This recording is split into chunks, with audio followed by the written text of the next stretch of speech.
Which of these fishing rods is the right one for you? Today we're talking about the differences in fishing rods and how to pick the right one for your needs. Let's talk about the general types of rods first. You'll find spinning rods and casting rods in a store, and you have to match the rod to the correct type of reel. A casting rod uses a bait casting reel or a spin cast reel. A spinning rod uses a spinning reel.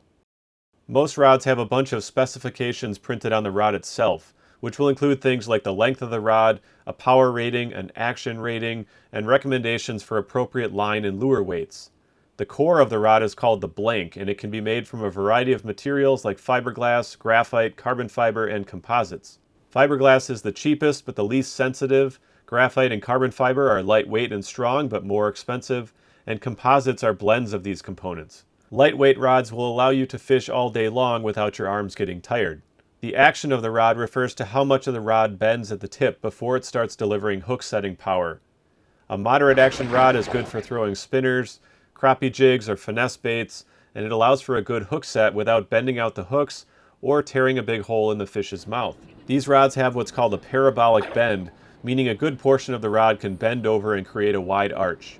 This is the opposite of a fast action rod with a lot of backbone, which is the area of a rod that resists bending and provides a lot of power. Faster action rods are good for pitching heavy jigs, spinnerbaits, chatterbaits, crankbaits, and other baits with stout hooks. Rod power is how strong the rod is, but even a heavy action rod can have a flexible tip for good sensitivity. Rod power ranges from ultralight to extra heavy. The appropriate power to use depends on the strength and weight of the fish that you're targeting, or the type of cover that you're fishing in.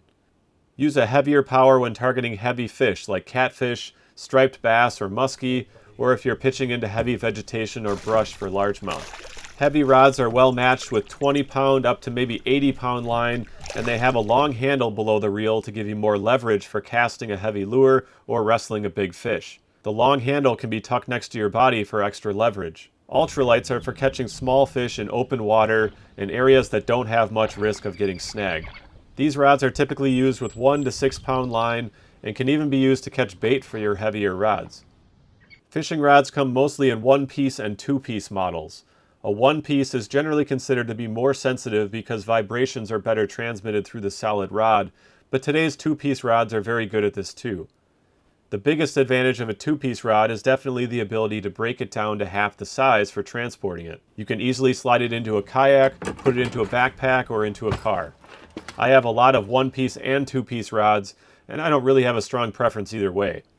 I have had the top section of a 2-piece rod come loose while casting or fighting a fish, and that's definitely annoying, but that's really the only complaint that I have. A longer rod will give you a longer cast and more ability to precisely raise or lower a bait.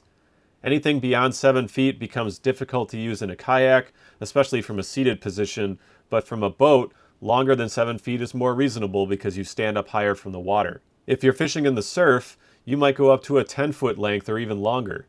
Also consider how you'll transport a 1-piece rod. Will it even fit in your vehicle? Let's talk about price, because there's a huge range in prices for a new fishing rod.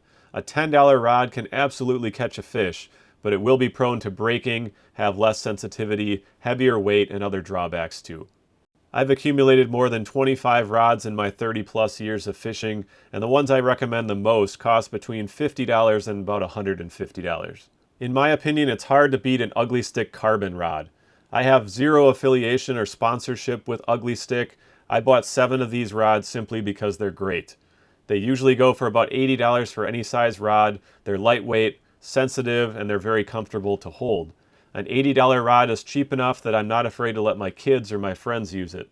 Anytime I'm limited to just one single rod on a trip, it's a toss-up between my carbons or my St. Croix, which tend to cost about twice as much as the carbons. There are lots of other good brands out there too, so just do some research and ask others what their favorites are.